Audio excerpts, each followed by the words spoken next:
This is 911. Do you have an emergency? I just ran away from home.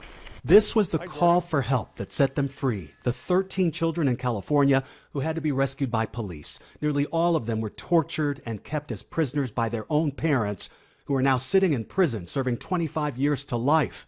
I just ran away from home because I live in a family of 15, okay? Can you hear me? And we have abusing parents. Did you hear that? But this morning, more than 4 years later, some of these same children are now suing their county and a private foster care agency who they say failed to protect them after law enforcement officers removed them from the nightmare that was their home. In a new lawsuit, attorneys for the 6 youngest children of the Turpin family say that the foster family, who was paid to raise them after they were rescued, was also abusive. It's not only shocking, it should make everyone angry, because these children who were chained to their beds for a great majority of their life finally are freed, right? And then the county places them with ChildNet and puts them in another position where they are further abused. ChildNet is a private foster care agency contracted by Riverside County east of Los Angeles. And in their lawsuit, the children say that the agency placed them in a home where they say the company knew that other foster care children who had spent time in that home had been abused. They accused the former foster parents and their daughter of hitting them in the face with sandals, pulling their hair, hitting them with a belt, and striking their heads. Some of them accused their former foster father of sexual abuse.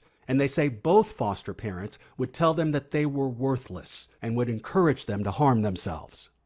And while the kids were being abused further, the county closed their eyes. I mean, this case is one where the entire world was watching, and yet even in that situation, the county and ChildNet dropped the ball, which tells you, I think, pretty clearly what must be happening and what we've seen happen in other cases with kids who aren't famous, whose cases are not high profile, who nobody knows about. It was a case of abuse and neglect in America in 2018 that broke hearts around the world. They pull our hair. They yank out our hair. I have my 2 little sisters right now are chained up. Okay. How old are you? I'm 17. What's your name? Turpin. In an emotional interview last November, Jordan Turpin first shared this story with ABC News anchor Diane Sawyer.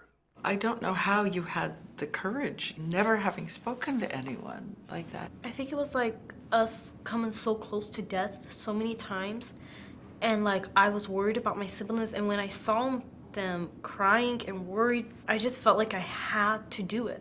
Like I just wanted to do it. I wanted to help everyone. According to the attorneys, the abuse in the foster home went on for 3 years until one of the children was old enough to leave and then told this story to a social worker. The 3 former foster family members are now facing more than a dozen criminal charges, including child abuse, neglect, and sexual assault. They've pled not guilty. A county spokeswoman tells us they've not seen the lawsuit, so they have no comment. We've reached out to ChildNet and did not get a response. But last year, a spokesperson for the foster care agency told ABC News that they could not comment specifically on the Turpin case because of confidentiality laws, but said, "We take our work very seriously, including the extensive vetting of parents."